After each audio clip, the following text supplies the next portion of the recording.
shqiptarët më shpejt po lën burrat dhe gratë, po ndrojnë burrat dhe gratë se sa po ndrojnë politikanët.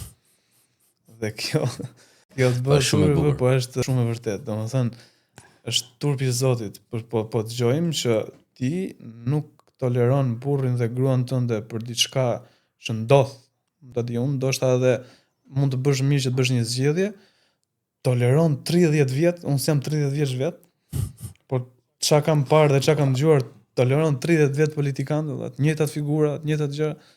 S'po shoh një gjë të re, dhe kur del një diçka e re, thon hamu se ky si ata të tjerë janë. Po pik lidhje. Kështu që unë të rinjve do t'i thoja mundohuni të ndryshoni pjesën se si të bëni politikën, se ata që kemi lart, ata do na kushtozojnë edhe ne, ata do na drejtojnë edhe ne, se ti mund të kesh shumë ëndra, po nëse ty nuk do ta jep vendi jot këtë mundësi, çfarë do bësh? Nuk e bën dot këtë gjë.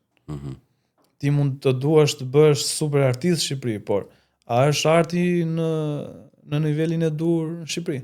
Ky podcast është sponsorizuar nga Armal Mamaçi Training, kompania e cila suporton misionin ton për promovimin e vlerave dhe sipërmarrjes në Shqipëri.